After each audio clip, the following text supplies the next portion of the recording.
Hey, what's up guys? I'm Len from TechShift, and today I guess I just hit the Apple lottery, which may not mean too much, but it's the Apple Pencil.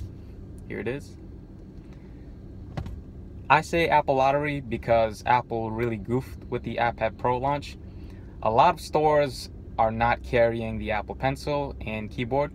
Either it's not released yet or the stocks are so limited that it's very hard to find. I think it's strange because the iPad Pro, I feel as though it is almost useless without those accessories. I bought the iPad Pro. Here it is, fingerprints everywhere. And I was very underwhelmed, to be very honest. And this is coming from a Surface user. Here's the Surface Pro 4. An awesome device, by the way. When I bought the iPad Pro, it sort of just sat around the house. I mean, I didn't have it too long, but when you buy a new product, you tend to use it. But iPad Pro was one of the, the items that just sat around. And I was close to returning it. And I still may return it, I guess, after a little bit more usage. But again, it honestly is, by itself, just a giant iPad. It's nothing different. And considering I have an iPhone now, it didn't feel useful to me.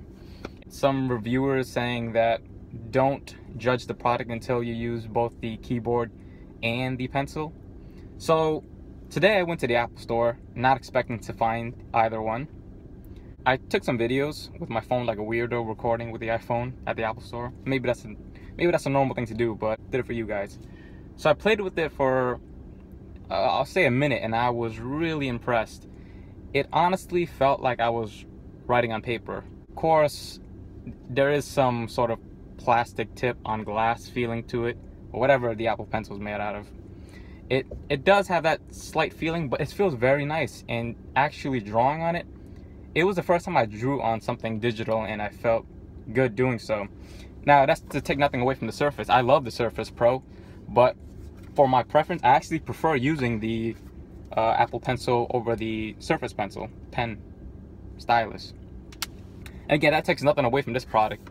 By itself, I think the Surface Pro 4 is just an all-around better device from what I've used. But again, I'll get back to that once I use this device a little bit longer. But again, I got the Apple Pencil. I didn't expect to get it. I just went to ask when their next stock would be, and they said, "Oh, we actually just got it in stock. Would you like one?" So I was super happy. The Apple iPad keyboard is still non-existent in a lot of stores, but I do have my Magic keyboard, standard Magic keyboard that I'm gonna use with it for now. So the iPad Pro does still feel very limited because it's running iOS, and that's the biggest criticism.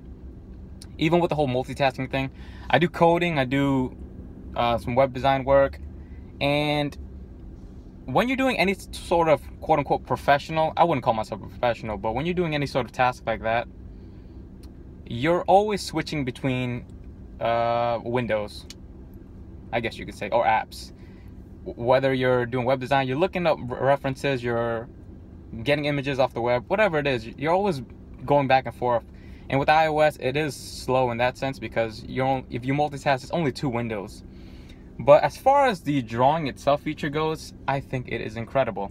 Now, some may say, so you paid, $900, soon to be $1,000 with the keyboard, for a glorified pen and paper? Yeah, I guess so. But it's pretty cool. And again, if that's the only reason I have it, then I may return it. But I want to see how much I like it after maybe a week or so. And then if I don't like it, I'll return it. I'll keep you guys updated though. Thanks for watching, guys. This is Len from TechShift. Have a nice one.